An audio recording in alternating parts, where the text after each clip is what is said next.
Is this a big feat?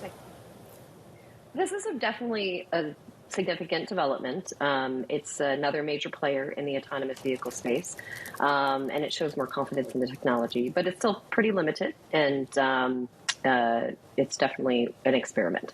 It's an experiment. Regina, I'm just going to jump in. People on the Tesla side of the camp say this is a notable moment because it's a first for a vision-only based platform to be on public roads, not just with no one in the driver's seat, but no supervising attendant in the passenger seat either.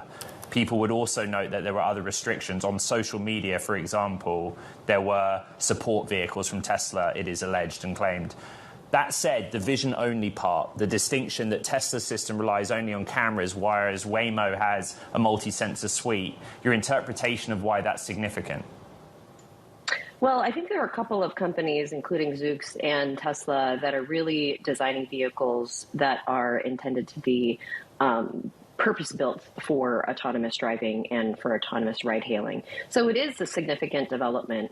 And I think at the end of the day, what's great is that there are multiple players that are entering the market, which ultimately for cities is a good thing because it makes the regulatory landscape easier for them to manage.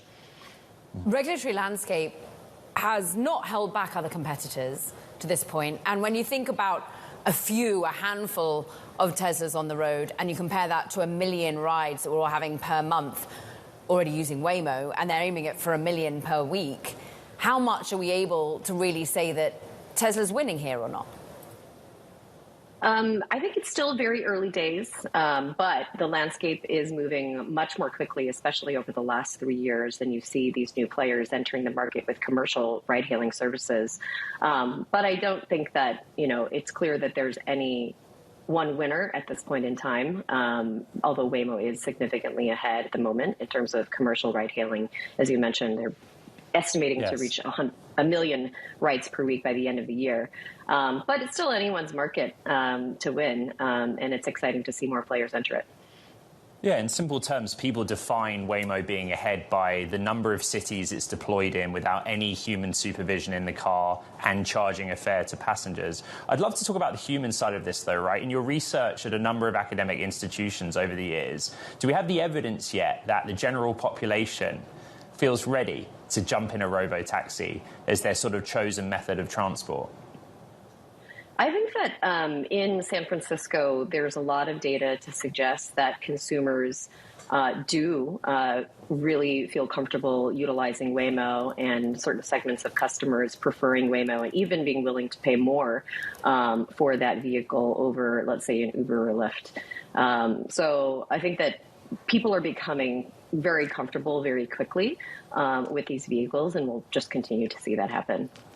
Regina, what's interesting is the global context, because we saw actually shares of Uber and Lyft get hit by this announcement of Elon Musk. And in many ways, they're already out there, not only partnering in Austin with Waymo like Uber, but they're also in China. And we're seeing Beijing, people hopping in those cars pretty actively. We're also seeing it in the Middle East as well, with WeRide and Uber out there trying things. How are you seeing globally the readiness of the consumer? I think that a lot of the global readiness is pretty accepting.